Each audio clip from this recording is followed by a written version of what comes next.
Hello বন্ধুরা, জীবনের সহজ পথ চ্যানেলে তোমাদের স্বাগত।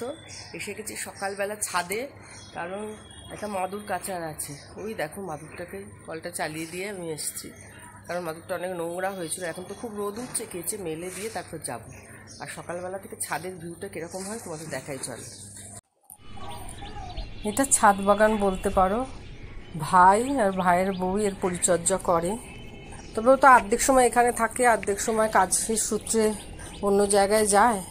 তা দেখো এখানে ফুলটা হয়েছে, জবা ফুলটা কি সুন্দর। মাঝে মাঝে এখান থেকে ফুল তুলেও ঠাকুরের চরণে দিই।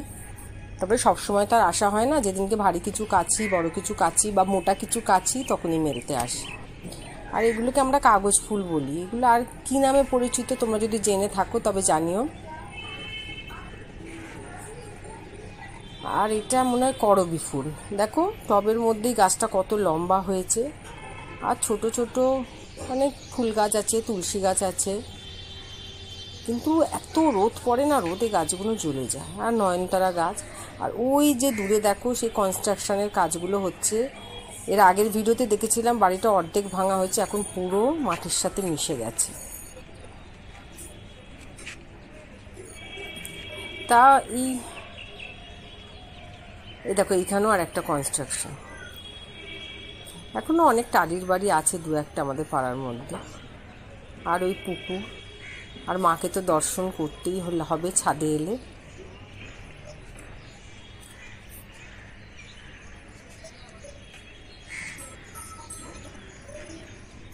এই পুকুরে ছোটবেলায় কত নামতাম।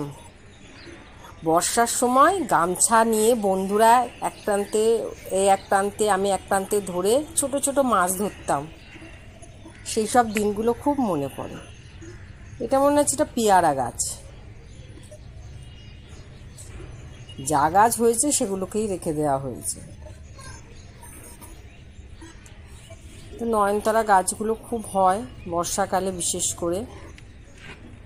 আর এখানে দেখো একটা জবা ফুল ফুটেছে, কি দারুণ লাগছে।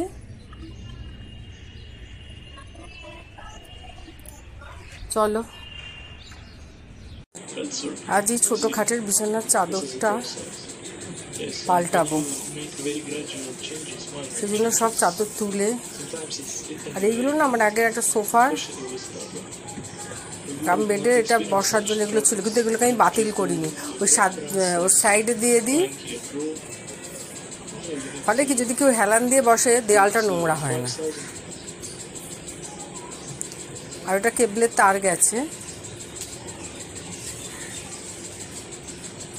তা নিত্যদিনের কাজকর্ম এইভাবে শুরু হয়।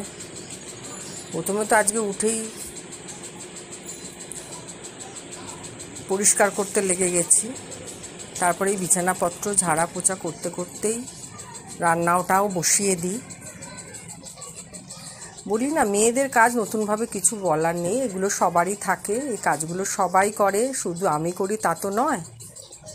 আর সকালবেলা আমাদের অবস্থাটা খুব বিধ্বস্ত থাকে, কারণ পরিকল্পনা করলেও একজনের পক্ষে সব কাজগুলো করা খুব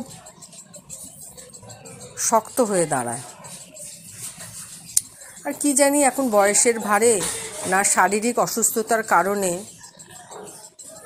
খুব কাজগুলো করি, কিন্তু মনে হয় আগে যেন এগুলো খুব তাড়াতাড়ি করে ফেলে কত সময় পেতাম। এখন বিশ্রামের সময়টা আর পাই না। ঝটপট করে ছুঁড়ে ছাড়ে যেভাবেই হোক পরিষ্কার করে, মানে যেতে পারলে বাঁচে কোনো কাজ। রাত্রিবেলা যখন এসে ওই বাসনপত্র মাজি না, তখন মনে হয় কখন মেজে আমি বিছানায় গিয়ে একটুখানি শুতে পারবো। এরকম ভাব নাকি তোমাদের মনে আসে, নাকি আমার মধ্যেই এগুলো হচ্ছে?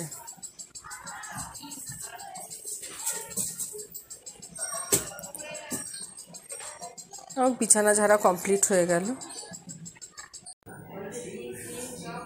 হ্যাঁ, কে বললো তোমাকে? না, আজকে বলতে আজকে দোকানে গিয়ে দোকান এনে দিয়েছে।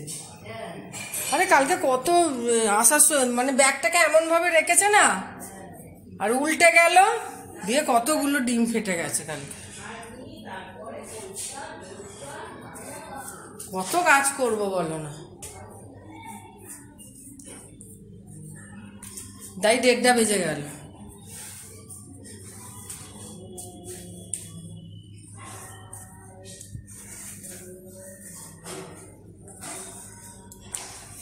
ছাদে আবার চাদর একটা কেচেছি, মেলতে এলাম। জেঠিমা কাকিমা সব থাকে তো, কথা বলতে বলতেই উঠছিলাম।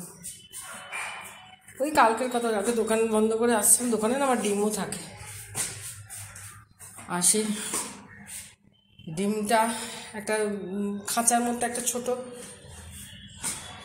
বাস্কের মধ্যে রাখি, আর ওইটা উল্টে গেছে, দেখো হাঁপিয়ে গেলাম। উল্টে গিয়ে অনেকগুলো ডিম, অনেকগুলো মানে 10-12টা ডিম ফেটে গেছে। আর সে পড়েছে তো পরে মাদুরটা পাতা ছিল, ওই জন্য সকালবেলা না মাদুরটা ধুয়ে দিলাম। আরও নোংরা হয়েছিল, সেরকম নোংরা হয়নি, কিন্তু এই ডিম পড়ার জন্য ছাদে এনে সকালবেলা মাদুরটা ধুলাম। এই যে এত রোদ, মাদুরটা শুকিয়েও গেছে।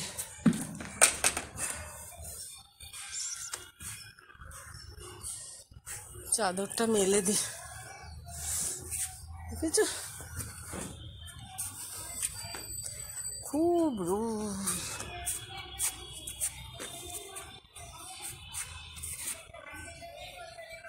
কালকে সব খেলা দেখেছে না, আর সে বিছানায় বসেছিল তো, সব শোয়ার জায়গা নোংরা হলে ভালো লাগে না। আর সত্যি কথা, আমি হাতে কাচ্ছি সমস্ত কিছু, আমার ওয়াশিং মেশিন নেই, খুব সাদা সাপটা জীবন ধারণ করি। কারণ এত বড় রোগ নিয়ে খুব বুঝে চলতে হয়, কখন কি বাড়াবাড়ি হয় কি হয় সেটা সবসময় মাথায় রাখতে হয়।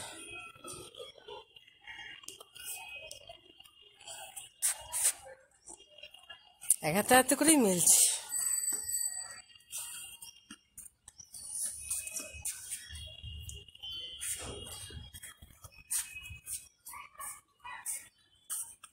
এক্ষুনি শুকিয়ে যাবে।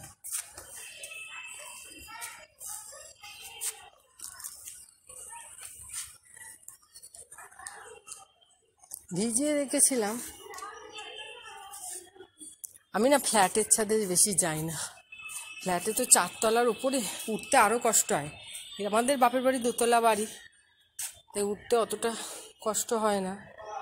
তারপরে এখানে এলে সবার সাথে কথাও একটু দেখাও হয়ে যায়, কথাও হয়ে যায়। তারপরে কি যে আমাকে যে তুলতেই হবে সবসময় জামা কাপড় তা নয়। অনেক সময় বৃষ্টি বাদলার দিনে আমি তো ঝট করে আসতে পারছি না, আমার জ্যাঠা কাকারা জেঠিমা কাকিমারা তুলে রেখে দেয়, পরে সময় মতো নিয়ে যাই বা ওরাই দিয়ে আসে। তাহলে এত সুবিধা কোথায় পাবো বলো। ছাদে কলটা আছে, বেশি ভারী। এবারে শীতে না ওই বাবার কম্বলটা কেচেছিলাম, বেশ ভারী, মানে ভেজানোর পর হয়ে গেছিলো। তো ছাদে কাচতে খুব সুবিধা হয়, যখন ভারী কিছু হয় তখন এখানে নিয়ে আসি, এসে কাচি।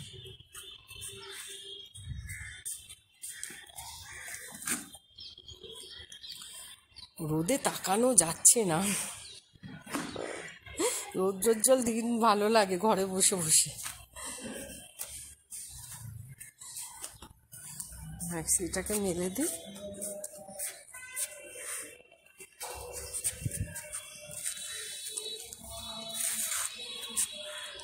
ওই ক্লিপটা গেছে ভেঙে, খোলাই যাচ্ছে না।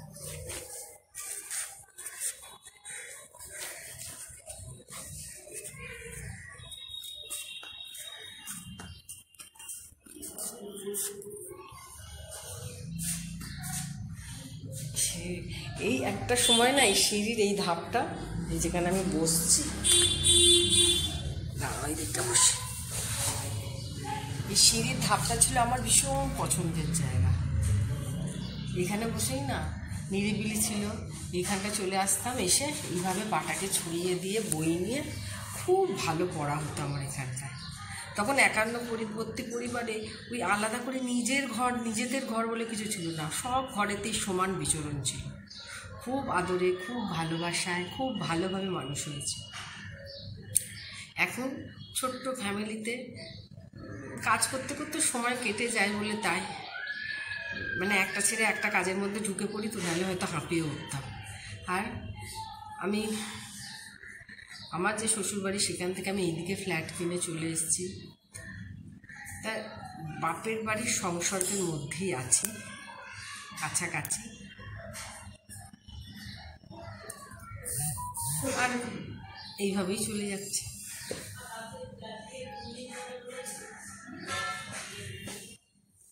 তবে আগের বাড়ি অন্যরকম ছিল, এখন অন্যরকম হয়ে গেছে। আগে একতলার সিঁড়ি ছিল, এটা তো এখন দোতলা, মানে 3 তলায় ছাদ আর কি। ওই দেখো একটা টব দেখতে পাচ্ছ, ওর মধ্যে কিসের চারা বসেছে কে জানে, পরে জিজ্ঞাসা করবো।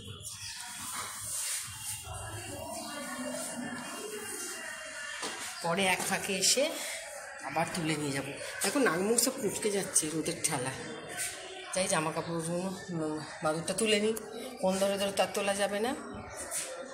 তো অনেকক্ষণ কথা বললাম, এইভাবেই সময় পাচ্ছি না, এইভাবেই তোমাদের সাথে কথা বললাম। সকালেও ছাদেই দেখালাম, এখনও সেই ছাদেই এলাম। এখন ছাদে অবাধ দুজনের, আজকে কাজগুলোই ছিল ছাদে বেশি, ওই জন্য ছাদেই দেখালাম। অবশ্যই জানিও কেমন লাগছে ভিডিওগুলো। তোমরা সবাই ভালো থেকো, সবাই সুস্থ থেকো। সুস্থতার থেকে বেশি আর কিচ্ছু হতে পারে না, কারণ সব থেকে বড় সম্পদই হচ্ছে শরীর। স্বাস্থ্য যদি ভালো থাকে, সুস্থতা যদি থাকে, তার থেকে বড় সম্পদের অধিকারী আর কেউ না। আজকের মতো ভিডিওটা এখানেই শেষ করলাম।